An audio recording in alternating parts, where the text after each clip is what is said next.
Welcome to the channel Genius Grid. In the earlier video, I have tried to cover the microorganism chapter, which is in the syllabus of 8th grade NCERT and some other books. And the topic of the chapter was microorganism as friend and foe. In that part of the video, I have tried to cover the microorganisms till its uses in bakery and its in commercial use. The commercial use of microorganism.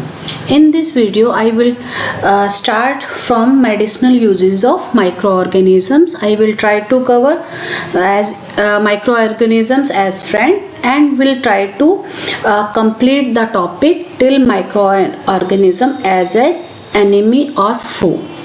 If you like the videos, please subscribe, please share it with your friends and press the bell icon so that you will be able to get the notifications of my new video. So let's start. Medicinal uses of micro organism. अब जो micro organisms हैं वो पहले जैसे बताया है bakery में, bread में और केक्स में और अल्कोहल में, इन सब में यूज़ हो रहे हैं. अब जो माइक्रो ऑर्गेनिजम्स हैं इनका यूज़ है मेडिसिन्स में भी, और ये एक बहुत इंपॉर्टेंट यूज़ है माइक्रो ऑर्गेनिजम्स का. Whenever you fall ill, the doctor may give you some antibiotics, tablets, capsules or injections such as penicillins. ये तो आपको पता ही है कि जब भी आप बीमार होते हैं तो डॉक्टर्स क्या करते हैं, आपको थोड़ी सी मेडिसिन्स देते हैं जो क्या होती है, मतलब आपको टेबलेट्स देते हैं, कई बार आपको इंजेक्शंस देते हैं, और एक पेनिसिलिन की भी ज़्यादातर आपको मेडिसिन मिलती है जब भी आप बीमार होते हैं. तो ये क्या होता है, ये मतलब क्या आप क्या सोचते हैं कि क्या है जो आपको मतलब मेडिसिन्स दी हैं, ये क्या केमिकल्स की बनी हुई हैं या कुछ मतलब वाटर टाइप आपके अंदर इजेक्ट हो रहा है. ये एक्चुअली इनका जो बेस होता है वो माइक्रो ऑर्गेनिज्म बेस्ड होती हैं, मतलब जो ये बनी हुई होती हैं ये माइक्रो ऑर्गेनिजम्स की एक्टिविटी से बनी हुई होती हैं. ये मैं आपको समझाने की कोशिश करती हूँ. दीज मेडिसिन्स किल्स और stop the growth of disease causing micro organisms और सच मेडिसिन्स आर कॉल्ड एंटीबायोटिक्स. तो इसको ध्यान से समझिएगा. अगर आपकी बॉडी में किसी बाहर वाले मतलब माइक्रो ऑर्गेनिज्म ने, पैथोजन ने अटैक किया है जिसके कारण आपको डिजीज़ हो रही है, तो हमारी बॉडी में हमें कुछ ऐसे स्ट्रॉन्ग माइक्रो ऑर्गेनिजम्स चाहिए जो बाहर से आने वाली डिजीज़ काजिंग माइक्रो ऑर्गेनिज्म से लड़ सकें. और जो वो माइक्रो ऑर्गेनिजम्स बाहर वाली माइक्रो ऑर्गेनिज्म से लड़ रहे हैं उनको हम कहते हैं एंटीबायोटिक्स. समझ आया? नहीं आया समझ? आप इसको इस ढंग से समझिए जैसे कि एक बाहर से कोई मतलब ह्यूमन बीइंग आ रहा है जो आपके अंदर मतलब आपको नुकसान पहुंचाने के लिए, आपको हर्ट करने के लिए आपकी बॉडी में घुस गया है. अब आपके बॉडी में कुछ ऐसे वाले आपके मतलब फैमिली के ही या बाहर से कोई आपके फॉरेन पार्टी मतलब फॉरेन में जो रह रहे थे आपके कोई ऐसे रिलेटिव्स आपके घर आके बैठ गए हैं, या मतलब आपने बाहर से बुलाए हैं किसी सोर्स से जो आपके जो मतलब आपको अटैक कर रहे थे उनसे लड़ सकें. तो जो ये फॉरेन वाले जो पार्टिकल्स या आपके रिश्तेदार कह लो, आपके फैमिली मेम्बर्स हैं जो आपको प्रोटेक्ट कर रहे हैं बाहर वाले जो कहीं से बाहर से मतलब दुश्मन आपके आए थे उनसे, तो उन जो फॉरेन वाले पार्टिकल्स को जो आपकी बॉडी में आपको हेल्प कर रहे हैं और आपकी बॉडी में वो प्रोड्यूस हो रहे हैं उनको हम क्या कहते हैं, एंटीबायोटिक. तो ये कौन है, जो आपके माइक्रोब्स या जो हमारे ये माइक्रो ऑर्गेनिजम्स हमने जो ली हैं, एंटीबायोटिक्स टेबलेट्स ली हैं या कैप्सूल्स लिए हैं, इंजेक्शंस लिए हैं, उनसे हमारे जो ये एंटीबायोटिक्स मतलब जो माइक्रो ऑर्गेनिजम्स मतलब ग्रो कर रहे हैं वो ही हमारी एंटीबायोटिक्स कहला रही हैं. ये एंटीबायोटिक्स का क्या मतलब हुआ, जो हम बाहर से मेडिसिन ले रहे हैं उनसे कुछ हमारे बॉडी में ऐसे माइक्रो ऑर्गेनिजम्स ग्रो कर रहे हैं जो हमारे उन माइक्रोब्स या पैथोजन से लड़ रहे हैं जो हमारी बॉडी को हार्म पहुंचा रहे थे। तो ये एंटीबायोटिक की डेफिनेशन है और आपको ये क्लियरली समझना चाहिए कि हैं दोनों माइक्रो ऑर्गेनिजम्स, मतलब जो बाहर वाले अटैकिंग हो सकते हैं वो अलग टाइप के पैथोजन हो सकते हैं, कुछ फंगस अटैक हो सकता है, कुछ वायरल अटैक हो सकता है, बट जो ये हमने बैक्टीरिया मतलब जो हम एंटीबायोटिक खा रहे हैं उसमें कुछ ऐसे माइक्रो ऑर्गेनिजम्स की ग्रोथ हो रही है जो हमारी बॉडी को बेनिफिट करने के लिए वो बाहर वाले जो जिन्होंने हमारी बॉडी को अटैक किया था, जिनको हम कह सकते हैं माइक्रो ऑर्गेनिजम्स, उनसे लड़ रहे हैं। ये वाली चीज़ आपको समझनी मतलब बहुत अच्छे से पड़ेगी, नहीं तो फिर इस चीज़ का कोई फ़ायदा नहीं होगा। अब क्या हुआ, एंटीबायोटिक की आपको डेफिनेशन क्या होगी? Main antibiotics are medicines that are used to kill और stop the growth of disease causing organisms. तो क्या एंटीबायोटिक्स हुई? वो एंटीबायोटिक्स जो डिजीज काजिंग माइक्रो ऑर्गेनिज्म से लड़ रही हैं वो चीज़ें हमारी एंटीबायोटिक कहलाती हैं। The word antibiotic means against life, मतलब कि आपकी लाइफ के अगेंस्ट जो भी मतलब एक्ट कर रहा है उनसे जो मतलब लड़ रहा है वो क्या है? एंटीबायोटिक। और जो आपकी बॉडी को नुकसान पहुंचा रहे हैं वो कोई भी हो सकता है, वो बैक्टीरिया हो सकता है, फंगाई हो सकता है, यानी प्रोटोजोआ हो सकता है, कोई भी चीज़, वायरस हो सकता है। उससे लड़ने की जो भी चीज़ आपको प्रोवाइड मतलब माइक्रो ऑर्गेनिजम्स उन चीज़ों के अगेंस्ट जो लड़ रहे हैं वो एंटीबायोटिक्स कहला रही हैं। Antibiotics are made by some micro organisms like bacteria, fungi and that can produce substances that harm other micro organisms. तो मैंने पहले ही बताया कि एंटीबायोटिक्स कौन माइक्रो ऑर्गेनिजम्स हैं। ये बैक्टीरिया भी हो सकता है, ये फंगस भी हो सकती है, और वो जो बाहर से हमारी बॉडी में घुस रहा है उसके अगेंस्ट जो वर्क कर रहा है वो है एंटीबायोटिक। तो आपको इसकी डेफिनेशन क्लियर से समझ आ गई होगी। अब medicinal use of micro organism. Whenever you fall ill, doctor may give you some antibiotics, tablets, capsules और इंजेक्शंस। ये मैंने आपको बता ही दिया था। और इनका सोर्स क्या है? माइक्रो ऑर्गेनिजम्स, मतलब ये ही हमारी बॉडी में जाके स्ट्रॉन्ग माइक्रो ऑर्गेनिजम्स या एंटीबायोटिक्स बना रही हैं और वो ही बाहर से आने वाली बीमारी से लड़ रही हैं। These medicines kill or stop the growth of disease causing organisms। और ये ही जो आपकी बाहर से आपने कैप्सूल्स लिए थे, टेबलेट्स लिए थे, और ये ही मेडिसिन्स के कारण माइक्रो ऑर्गेनिजम्स मतलब एंटीबायोटिक आपकी बॉडी में ग्रो कर रही हैं या अपना एक्ट कर रही हैं और बाहर से आने वाली डिजीज कॉजिंग ऑर्गेनिज्म से लड़के उनको दबा रही हैं या मार रही हैं और उनसे भयंकर मतलब युद्ध लड़ रही हैं। और ये अगर जीत जाती हैं तो हम उस बीमारी से मतलब मुक्त हो जाते हैं कि हम फ्री फ्रॉम दैट डिजीज हो जाते हैं, हमें आराम मिल जाता है। बट कई बार ऐसा होता है कि बाहर के जो इन्वेडिंग मतलब हमारे एनिमीज हैं वो अटैकिंग इतने ज़्यादा स्ट्रांग होते हैं, कई बार हमारी एंटीबायोटिक उस पर अटैक नहीं कर पाती और हार जाती हैं बेचारी, तो हमें ज़्यादा डिजीज़ या इलनेस का सामना करना पड़ता है और हमें ज़्यादा समय तक एंटीबायोटिक खानी पड़ती है। अब ये क्या हुआ था, ये तो मैं आपको पहले ही बता चुकी हूँ कि लुईस पास्चर ने सबसे पहले जो हमारी फर्मेंटेशन इन्वेंट की थी वो सारी प्रोसेस फर्मेंटेशन की थी और यही सारी चीज़ों का एक बेस है।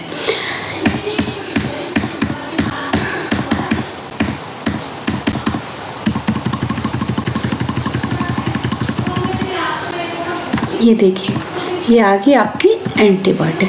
अब जो मैंने आपको बताया था antibiotic, these days a number of antibiotics are being produced from bacteria and fungi. आजकल बहुत सारी एंटीबायोटिक्स जो बन रही हैं, जैसे कि पहले बताया था माइक्रो ऑर्गेनिज्म से बन रही हैं, क्या होती हैं, जो बैक्टीरिया फंजाई बनाती है और इनके क्या नाम है, स्ट्रेप्टोमाइसिन, आपने कभी सुनी हो, tetracycline, erythromycin. The antibiotics are manufactured by growing specific micro organisms and are used to cure a variety of disease। ये तो पहले ही बताया कि ये एंटीबायोटिक्स वो हैं जो स्पेसिफिक एक पर्टिकुलर ऑर्गेनिज्म के अगेंस्ट काम करती हैं और आपको डिजीज से मुक्त करती हैं। Antibiotics are even mixed with the feed of livestock and poultry to check microbial infection in the animal. तो ये एनिमल्स में ही नहीं, कई बार ऐसा होता है जो ये आप अपने पोल्ट्री फार्म में मतलब मुर्गियाँ पाल रहे हो या बत्तख पाल रहे हो, उनके फीड में मतलब वो जो खाना खाते हैं उसके अंदर भी आप एंटीबायोटिक्स की डोज मिला देते हैं, ताकि जो उनके अंदर जब वो फीड ले रहे हैं, जो पोल्ट्री फार्म में मतलब लाइफ स्टॉक है वो फीड ले रहा है, तो उनके अंदर कोई माइक्रो ऑर्गेनिज्म या कोई बैक्टीरिया ग्रो करे तो ये एंटीबायोटिक उनसे भी लड़ सकें। They are also use to control many plants disease. तो एंटीबायोटिक कई प्लांट डिजीज को भी रोकने में हेल्प करती हैं, ये एक चीज़ है। अच्छा, एंटीबायोटिक सबसे पहले जैसे मैंने बताया, आप डॉक्टर के पास जाते हैं तो डॉक्टर आपको इंजेक्शंस देते हैं, टेबलेट्स देते हैं, पेनिसिलिन भी देते हैं। और तो डिस्कवरी ये पेनिसिलिन की सबसे पहले क्या हुई थी, जिसको हमने एंटीबायोटिक माना था, इन 1928 एक मतलब एक्सीडेंट से फ्लेमिंग नाम के एक साइंटिस्ट थे जिन्होंने इसकी डिस्कवरी की हुई थी। He was using staphylococcus bacteria when he noticed that bacteria could not survive if a mold called Penicillium notatum contaminated the sample। उन्होंने ये देखा, वो कहीं जा रहे थे तो उन्होंने अपने मतलब इनका क्या होता है कल्चर का कि एक पेट्री प्लेट्स वगैरह होती हैं, आपने शायद देखी हो किसी लैब में, तो उसके अंदर एक मीडियम मतलब एक फूड टाइप का न्यूट्रिएंट मीडियम कह लीजिए, उस पर इन्होंने एक बैक्टीरिया की ग्रोथ की हुई थी। उनका उस बैक्टीरिया का क्या नाम था, स्टेफाइलोकोकस। तो उन्होंने उसको बैक्टीरिया का वो मतलब सारा का सारा रोल देखने के लिए उन्होंने उसकी ग्रोथ की हुई थी। बट क्या हुआ, जब वो वहाँ से लौट के आए तो उन्होंने देखा उनकी पेट्री प्लेट्स में जिस चीज़ को वो ग्रो करना चाह रहे थे, स्टेफाइलोकोकस, तो उसकी ग्रोथ रुकी हुई थी। मतलब कई पेट्री प्लेट्स में तो वो स्टेफाइलोकोकस था ही नहीं। तो क्यों नहीं था, क्योंकि उस जो पेट्री प्लेट्स हैं उसके अंदर एक और बैक्टीरिया की ग्रोथ हो गई थी जिसने स्टेफाइलोकोकस की ग्रोथ रोक दी थी। Fleming had smeared some staphylococcus bacteria on a culture plate before going on holiday.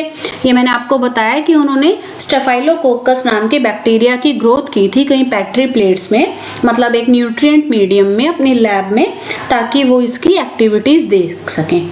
और जब वो लौट के आए तो उन्होंने देखा कि जो पेनिसिलिन नाम की एक बैक्टीरिया ने इन सब स्टेफाइलोकोकस नाम के ग्रोथ जो बैक्टीरिया थी उनकी सारी पेट्री प्लेट्स पे उसकी ग्रोथ हो ही नहीं सकी बैक्टीरिया की। तो ये किस कारण था, ये बैक्टीरिया था पेनिसिलिन, और उन्होंने उसका नाम दिया पेनिसिलिन। और उन्होंने ये भी चीज़ देखी कि ये बैक्टीरिया इतना स्ट्रॉन्ग है जिसको उन्होंने लिटरली नाम दिया पेनिसिलिन, कि अगर आप इसको हाईली डाइल्यूट कर लें, कि इतना डाइल्यूट कर लेंगे 800 टाइम्स भी, तब भी वो आपकी पहली बैक्टीरिया जो कि था स्टेफाइलोकोकस उसकी ग्रोथ नहीं होने दे रहा था। तो ये बैक्टीरिया जो था ये था पेनिसिलिन, जो दूसरे बैक्टीरिया की ग्रोथ को रोक रहा था। In 1949, penicillin was introduced as a worldwide treatment for disease caused by a bacteria। तो 1949 में इस पेनिसिलिन को वर्ल्ड वाइड ग्रोथ में ये पता चला कि भाई हाँ, ये बैक्टीरिया की ग्रोथ रोकने में सबसे ज़्यादा यूजफुल बैक्टीरिया है। तो इसको 1941 में वर्ल्ड वाइड में पहचाने जाने लगा। और लेटरली इन्होंने जो फ्लेमिंग थे जिन्होंने इसकी डिस्कवरी की थी, इनको नोबेल प्राइज भी मिला था, और he died in 1955। Alexander Fleming name the substance, जैसे बताया ये फ्लेमिंग है, और इन्होंने ये बैक्टीरिया की जिसको स्टेफाइलोकोकस की जिसने ग्रोथ रोक दी थी, इस बैक्टीरिया का नाम इन्होंने दिया penicillin. In 1949 penicillin was introduced as a worldwide treatment for disease caused by bacteria. तो 1949 में इस पेनिसिलिन को वर्ल्ड वाइड एक्सेप्टेंस और पहचान मिल गई कि हाँ जी, ये एक बहुत स्ट्रॉन्ग चीज़ है जिससे हम कई बीमारियों से बच सकते हैं।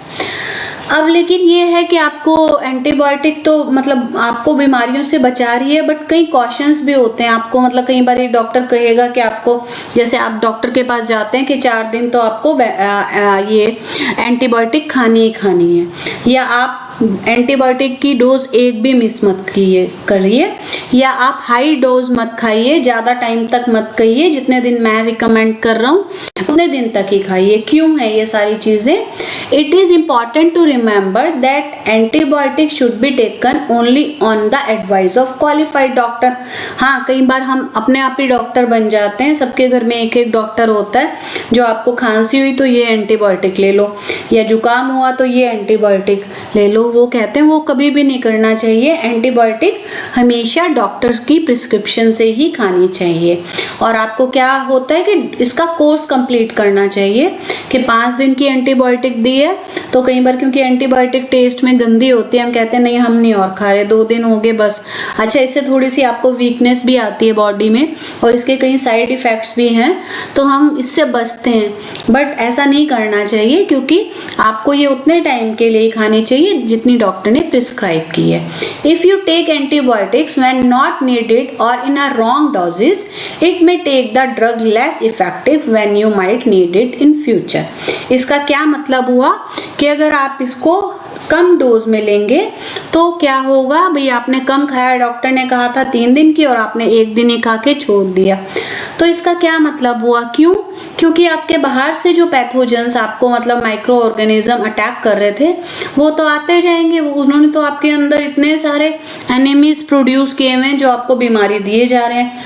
बट जो आपने एंटीबायोटिक खाई, आप इसको इस ढंग से मैं आपको समझाती हूँ, जैसे आपके अंदर था 100 एनिमीज आपके अंदर हैं डिजीज कॉजिंग के, और डॉक्टर ने कहा कि हाँ जी आप एंटीबायोटिक का जो कोर्स ले रहे हैं उसको आप 4 डेज लीजिए, 25 मतलब एक दिन में एक जो एंटीबायोटिक है वो 25 एनिमीज को मारेगी, फिर सेकंड डे 25 एनिमीज को, इस ढंग से वो 4 दिन में 100 एनिमीज को मार देगी। बट आपने क्या किया? आपने कहा मैं तो 2 दिन ही खा रहा हूँ, नहीं मेरे को नहीं पसंद आ रही, इसका टेस्ट गंदा है और मेरे को वॉमिट आती है या मेरे को दिक्कत होती है, तो मैं 2 दिन ही खाऊंगा।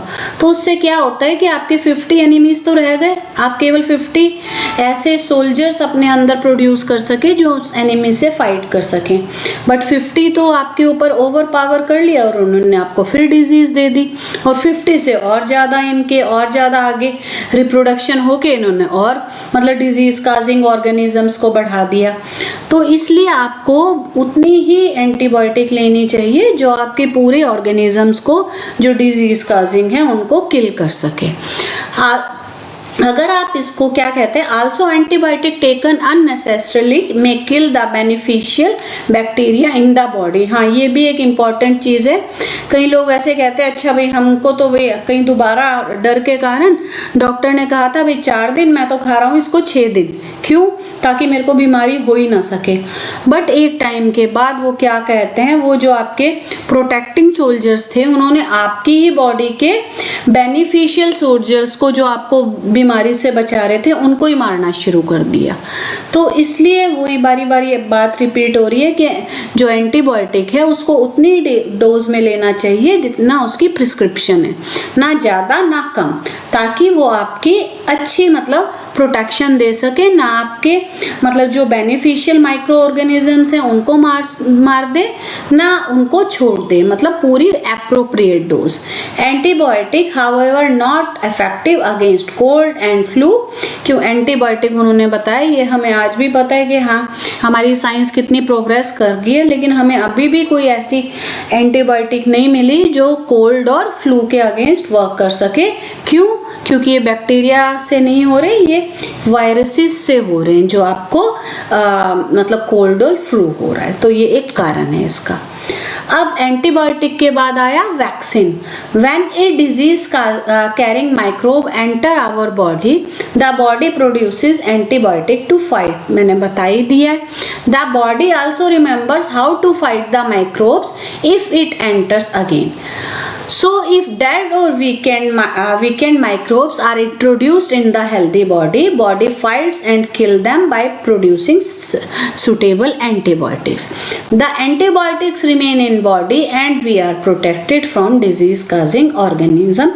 तो मैंने आपको एक्सप्लेन कर ही दिया है कि ये कैसे वर्क करती है आपकी बॉडी में। बाहर से मतलब आपकी मेडिसिन जो आपको प्रिस्क्राइब्ड होती है उसके अंदर से ये माइक्रोब्स या एंटीबायोटिक्स मतलब प्रोड्यूस होती हैं और ये फॉरेन इन्वेडिंग पार्टिकल्स मतलब जो आपको डिजीज काजिंग पार्टिकल्स या माइक्रोब्स हैं उनसे लड़के आपकी बॉडी को फ्री फ्रॉम इलनेस करती है।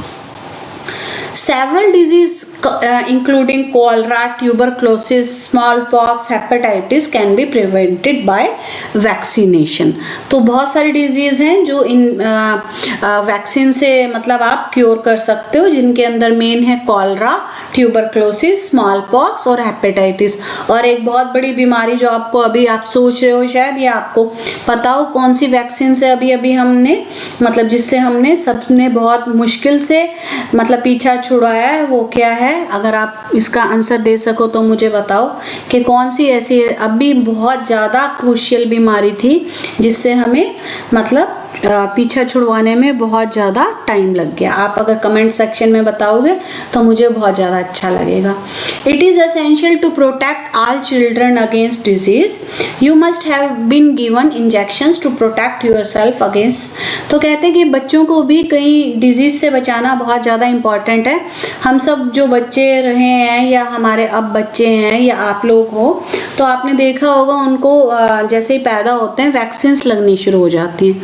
हम कहते हैं भाई हाँ जी हमें वैक्सीनेशन करानी है और उनको एक कार्ड मिलता है किसमें इस महीने में ये वाली वैक्सीन लगनी है, इस महीने में ये वाली वैक्सीन लगनी है। क्या होती है ये यही होती है कि आप उस वैक्सीन को उस बच्चे के अंदर डलवाते हैं ताकि जो वो फॉरेन इन्वेडर्स मतलब अगर कोई भी बीमारी है उन पे अटैक ना कर सके और बच्चे हमारे उस डिजीज से प्रोटेक्टेड रहें। और आपने ये पोलियो प्रोग्राम है, 2 बूंद जिंदगी की, ये सब वैक्सीन्स हैं जो हमें बच्चों को पोलियो से बचाती हैं। कोई इंजेक्टेबल हैं, कोई मतलब आप वाया मुंह सक्केबल हैं, वो तो मतलब अलग अलग टाइप की वैक्सीन्स हैं। तो ये सारी वैक्सीन्स आपको डिफरेंट टाइप की बीमारियों से बचाती है। आपने तो देखा है ना पोलियो का हर 6 मंथ में 2 बूंद जिंदगी की अमिताभ बच्चन ऐड करते हैं। तो ये छोटे छोटे बच्चों को 5 साल तक के पिलाते हैं ताकि उनको पोलियो ना हो। A worldwide campaign against smallpox has finally led to the eradication from most parts of the world. तो एक smallpox के मतलब जो smallpox एक काफ़ी मतलब गंदी डिजीज है, इसके लिए भी मतलब बहुत सारी ऐसी वैक्सीन्स हैं जो बच्चों को दी जाती हैं ताकि इनको मतलब इफ़ेक्ट ना हो। और इसकी ही जो स्मॉल पॉक्स की वैक्सीन थी उसके कारण ही क्या हुआ है कि ज़्यादातर जो वर्ल्ड में है स्मॉल पॉक्स अब मतलब ख़त्म हो चुका है। Edward Jenner developed the first vaccine to prevent smallpox infection. तो ये किसके कारण हुआ है? ये एडवर्ड जेनर नाम के एक साइंटिस्ट थे, इन्होंने ही स्मॉल पॉक्स के अगेंस्ट वैक्सीन बनाई थी और उनकी ही मतलब हेल्प से या इनकी ही खोज से कह दो आप, इतना बड़ा काम हो गया कि वर्ल्ड में ज़्यादातर मतलब आप कहो बहुत ही कम मतलब ऐसा मानो गया कि एक ढंग से लगभग स्मॉल पॉक्स नाम की डिजीज़ ख़त्म हो चुकी है और ये इनके कारण ही हुआ है। अब जैसे कि मैंने बताया ये कि हम क्या कर रहे थे, हम बेनिफिशियल इफेक्ट्स ऑफ माइक्रोब्स कर रहे हैं, मतलब माइक्रोब्स एज फ्रेंड। तो अब हमने ये मेडिसिनल यूज ऑफ माइक्रोब्स कर लिया। अब हम क्या करेंगे कि माइक्रोब्स सॉइल फर्टिलिटी को भी इंक्रीज करते हैं। Some bacteria and blue green algae are able to fix nitrogen from the atmosphere to enrich soil with nitrogen and increase its fertility. तो ये तो पहले ही पता है, आपको याद है हमने 6th में भी किया था, ये 7th में भी किया है कि जो कई बैक्टीरिया है वो लेग्यूमिनस प्लांट्स में रहते हैं और उनको नाइट्रोजन फिक्स करके देते हैं ताकि उनको जो है एटमॉस्फेरिक नाइट्रोजन, क्योंकि वो एब्जॉर्ब नहीं कर सकते, तो उन तक नाइट्रोजन अच्छे से पहुंच सके, तो ये काम कौन कर रहा है? Nitrogen fixating bacteria. और कई ब्लू ग्रीन एल्गी भी क्या करती है? नाइट्रोजन को फिक्स करती है ताकि सॉइल एनरिच हो सके। These microbes are commonly called as biological nitrogen fixers. तो ये नॉर्मल चीज है कि जो नाइट्रोजन को फिक्स कर रहा है तो उनको क्या कहेंगे? नाइट्रोजन फिक्सिंग बैक्टीरिया या microbes.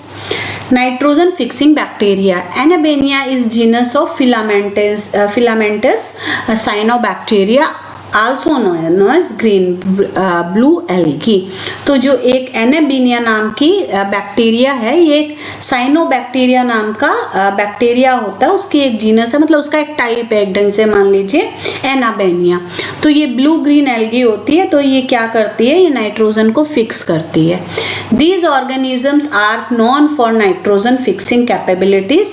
They form long chains of cells called filaments। तो ये वाली देखिए डायग्राम में दिखाया हुआ है, ये एनाबेनिया मतलब एक साइनोबैक्टीरिया है जो एटमॉस्फेरिक नाइट्रोजन को फिक्स करती है, और ये फ्रेश वाटर में ज़्यादातर मतलब मिलती है, और क्योंकि ये नाइट्रोजन को फिक्स कर रही है और नाइट्रोजन को अवेलेबल करा रही है प्लांट्स को, और एटमॉस्फेरिक नाइट्रोजन को फिक्स कर रही है, तो इसका एक बहुत क्रूशियल और इम्पॉर्टेंट रोल है नाइट्रोजन साइकिल में।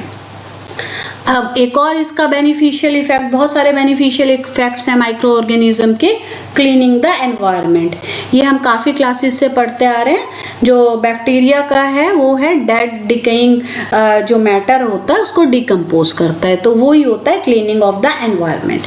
Dead organic matter in the form of decaying plants and sometimes dead animals on the ground disappear after some time.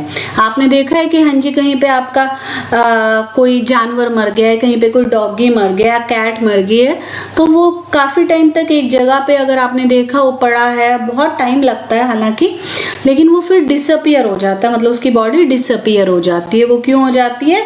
क्योंकि micro organism decompose dead and decaying matter of plants and animals, और उसको वो simpler substances में, humus में या छोटे छोटे particles में कन्वर्ट कर देते हैं, और उससे ही जो हमारी सॉइल है उसको न्यूट्रिएंट्स मिलते हैं। तो these substances are again used by plants and animals.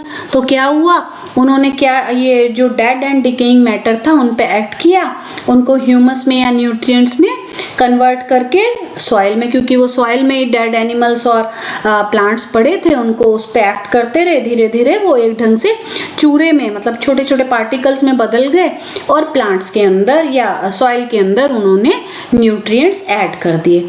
जब प्लांट्स ने वो न्यूट्रिएंट्स अब्जॉर्ब किए तो वो हेल्दी बन गए, और उन प्लांट्स को किसने खाया? फिर एनिमल्स ने खाया, तो उनको भी वो न्यूट्रिएंट्स मिल गए। तो इस ढंग से जो भी ये वेस्ट प्रोडक्ट्स थे जो बायोडिग्रेडेबल हैं, मतलब जो कन्वर्ट हो सकते हैं सिंपलर सब्सटेंसेस में, वो आपको मतलब साफ नहीं करने पड़े, और ये काम किसने कर दिया आपके लिए? स्मॉल माइक्रोब्स ने। 10 micro organisms can be used to degrade harmful and odoric substances and clean up the environment. तो इसी ढंग से जो ये माइक्रो ऑर्गेनिजम्स हैं, इन्होंने जो ये डेड एंड डिकेइंग जो सड़ रहे थे मटेरियल्स, और वो स्मेल भी मार रहे होते हैं जैसे एनिमल्स और वो होते हैं, कोई भी चीज़ गंदी जो डिग्रेड हो रही है या डेड है, तो उसको उन्होंने साफ कर दिया, और वो भी बिना पेमेंट लिए। अब आपका आया हार्मफुल माइक्रो ऑर्गेनिजम्स, मतलब माइक्रो ऑर्गेनिजम्स एक्ट एज फो, एज एनिमी। हार्मफुल एनिमल्स हैं जो ह्यूमंस में भी एक्ट करते हैं, प्लांट्स को भी हार्म करते हैं, एनिमल्स को भी हार्म करते हैं, और आपके फूड्स और क्लोथ्स को भी स्पॉइल करते हैं। तो ये हम डिटेल में पढ़ेंगे।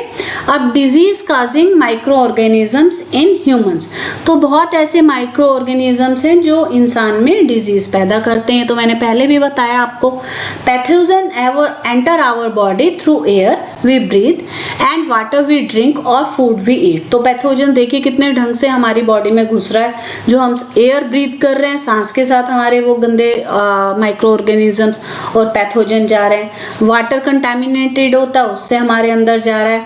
फूड से भी, गंदा फूड है, अनकवर्ड फूड है, सब कुछ उससे हमारे अंदर माइक्रो ऑर्गेनिजम्स जा रहे हैं। They can also be get transmitted by direct contact with the infected person or carried through an animal.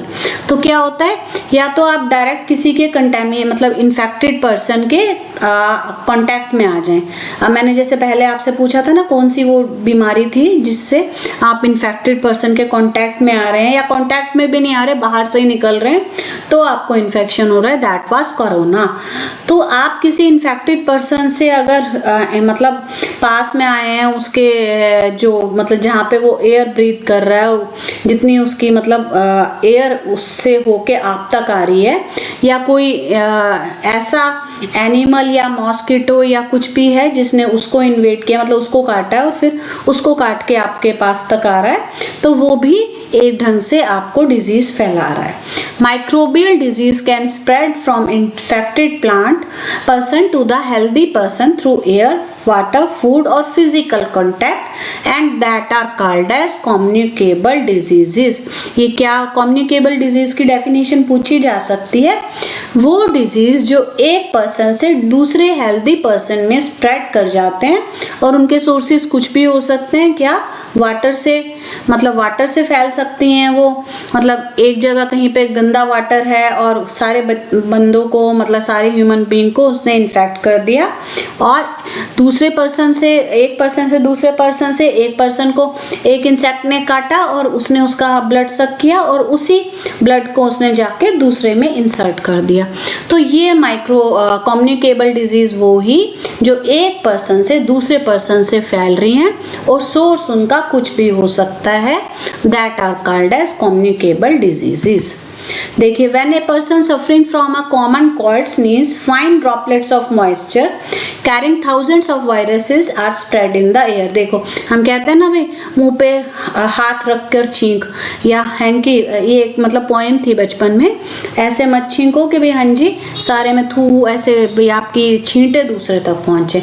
तो ये देखिए कैसे छींक रहा है, जो भी इसके अंदर से वायरसेस हैं वो दूर दूर तक फैल रहे हैं, और उससे क्या होगा, जो भी एयर ये वाली इसके आसपास जो इसने कंटामिनेट कर दी है ह्यूमन बीइंग ने, वो आप इनहेल करेंगे, आपके अंदर भी वो वायरस चला जाएगा और आप भी, ये क्या होगा, आपको कोल्ड और कफ हो जाएगा।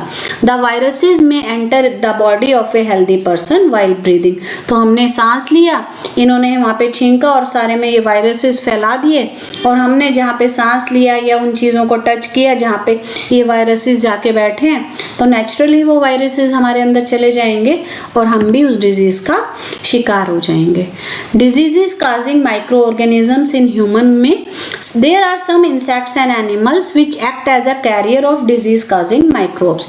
तो मैंने पहले बताया कि कई एनिमल्स और इंसेक्ट्स भी होते हैं जो आपको एक हेल्दी नहीं, एक जो इसको बीमारी हुई है और एक हेल्दी इंसान तक वो डिजीज को पहुंचाता है। और उनमें सबसे इंपॉर्टेंट एक क्या, हाउस फ्लाई, जो मक्खी हमारे आसपास भिन भिन भिन भिन करके उड़ती रहती है, वो भी एक डिजीज फैलाने का बहुत बड़ा कैरियर है। The fly sit on the garbage and animal excreta, pathogen stick to their bodies, and when these flies sit on uncovered food they may transfer the pathogen। तो ये क्या है, जो ये हाउस फ्लाई मक्खियाँ होती हैं, ये किसी भी गार्बेज पे, गंदी चीज़ पे, एक्सक्रीटा पे, सब पे बैठती हैं, और उससे क्या होता है, ये पैथोजन अपनी बॉडी पे स्टिक कर लेती हैं। और ये मक्खी तो होती है, कभी मिठाई पे बैठ रही है, कभी आपका जो अनकवर्ड फूड है, पिज़्ज़ा, बर्गर, सब जो भी रेडी पे मिल रहा है, या कहीं पे भी जहाँ पे क्लीनिनेस या हाइजीन नहीं है, वहाँ जाके ये पैथोजन ट्रांसफ़र कर रही है, और हम बड़े चाव से जब वो खा रहे हैं तो वो पैथोजन हमारे अंदर आ रहा है। नेचुरली जब वो पैथोजन हमारे अंदर आ रहा है तो वो क्या कर रहा है, हमें बहुत सारी बीमारी दे रहा है। Whoever eats the contaminated food is likely to get sick। इसीलिए हम ज़्यादातर कहते हैं कि आप कवर्ड फूड खाओ, ये रेडी के फूड मत खाओ, हाइजीनिक जिसने ढक के फूड रखे हैं वो खाओ, क्योंकि ये इनके ऊपर बहुत सारे पैथोजन्स या ऐसी चीज़ें होती हैं जो हाउस फ्लाई ट्रांसफ़र करती हैं। ये वाली चीज़ें आपको शायद पता होंगी। Carrier, female anopheles mosquito which carries the parasite of malaria. एक, अब ये मच्छर है जिसको कहते हैं, ये लेडी है, ये आप खुश हो जाओ कि फीमेल एनोफ्लिस मॉस्किटो है जो मलेरिया एक बहुत बड़ी बीमारी है जिसमें पेशेंट को बहुत ज़्यादा ठंड लगती है और काफ़ी फीवर हो जाता है, तो इसका कैरियर मतलब एक सिक ह्यूमन बीइंग से ये एक हेल्दी में कौन ट्रांसफर करती है, एक फीमेल एनोफिलीज मॉस्किटो, इसका नाम आप याद रखना, एनोफिलीज मॉस्किटो होती है जो ट्रांसफर करती है। Anopheles is a genus of mosquito known as nail mosquito and marsh mosquito. तो ये बहुत इंपॉर्टेंट नहीं है, बट ये एक टाइप का मतलब वो है मॉस्किटो जिसकी ये बताई हुई है, ये नेल मॉस्किटो या मार्श मॉस्किटो का एक जीनस है। Many such mosquitoes are vectors of parasite Plasmodium, a genus of protozoa that causes malaria in birds, reptile, mammal including pupil। तो ये क्या है, जो ये मॉस्किटो है ये किसका वेक्टर क्या होता है, वेक्टर भी एक कैरियर होता है जो एक चीज से दूसरी चीज तक कुछ कैरी कर रहा होता है। तो ये मॉस्किटो है, ये प्लाज्मोडियम मतलब एक प्रोटोजोआ, प्रोटोजोआ प्लाज्मोडियम इसका आप नाम याद रखना। जो एक प्रोटोजोआ होता है इसके कारण ही मलेरिया होता है। तो कारण तो क्या हुआ जिसके कारण मलेरिया हुआ, वो है प्लाज्मोडियम, और इसको कैरी कौन कर रहा है, वो है एनोफिलीज मॉस्किटो। तो प्लाज्मोडियम को अपने अंदर, अपने ब्लड के अंदर ले जाके एक मॉस्किटो जब दूसरे ह्यूमन बीइंग को काट रहा है तो वो प्लाज्मोडियम को उसके अंदर ट्रांसपोर्ट कर रहा है, और जब ट्रांसपोर्ट कर रहा है तो उसके अंदर क्या हुआ, जिस हेल्दी पर्सन को इसने काटा उसके अंदर वो प्लाज्मोडियम प्रोटोजोआ इसने इंसर्ट कर दिया और उसके अंदर उसको मलेरिया हो गया। एडीज मॉस्किटो और also vector for several disease, जैसे एनोफिलीज था ऐसे एक एडीज मॉस्किटो है, वो भी एक कैरियर है बहुत सारे डिजीज का जो ह्यूमन में और एनिमल्स में भी होती है। और कौन कौन सी डिजीज ये एडीज मॉस्किटो फैलाता है, चिकनगुनिया बहुत अलग सी डिजीज है जिसमें पेशेंट बहुत ज़्यादा सफ़र करता है, डेंगू फीवर, डेंगू भी एडीज मॉस्किटो के कारण होता है, और जीका फीवर। ये सब क्या होता है, ये वाला जो एक मॉस्किटो है, जो कहते हैं ना कि आप फुल कवर करके जाओ, पार्क में मत जाओ, मतलब आप पूरे के पूरे स्लीव्स के कपड़े पहनिए, पूरे के पूरे मतलब पैंट्स पहनिए, कोई भी अनकवर्ड पोर्शन मत छोड़िए, क्योंकि एक जो है एडीज मॉस्किटो है ये शक करता है, मतलब आपको बाइट करता है और उसके कारण ही आपको डेंगू फीवर होता है। तो अब इन चीज़ों से कैसे बचा जा सकता है, all mosquito breed in water, hence one should not let water collect anywhere in coolers tyres. मतलब ये क्या है, ये जो ब्रीड करते हैं, ब्रीड मतलब ये अपने आप को बढ़ाते हैं, तो ये कहाँ करते हैं, स्टैग्नेंट वाटर में, कहीं पे भी गंदा पानी स्टोर हुआ है या कूलर्स में है तो इनके अंदर ये ब्रीड करते हैं, अपनी पॉपुलेशन को इंक्रीज करते हैं और फिर जाके हम जैसों को काटते हैं। तो इससे अच्छा है कि आप कहीं पे भी जो ऐसा ठहरा हुआ स्टैग्नेंट वाटर है उसे कलेक्ट ही मत करने होने दो। By keeping the surrounding clean and dry we can prevent mosquito from breeding. तो हम जब अपनी सराउंडिंग हाइजीनिक रखेंगे, क्लीन रखेंगे, तो हम इनको ब्रीड करने से रोक सकते हैं।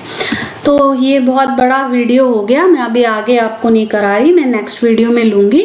सो that's the end of some communicable या कहोगे आप ये डिजीज़ हैं जो स्प्रेड हो रही हैं वाया द वेक्टर मॉस्किटोज। तो नेक्स्ट चैप्टर में, नेक्स्ट पार्ट में मैं लूँगी कि हाँ ये प्लांट्स में और कई और चीज़ों में कैसे डिजीज स्प्रेड कर रहे हैं यही माइक्रो ऑर्गेनिज्म, और कैसे हमारे लिए एज फो वर्क कर रहे हैं।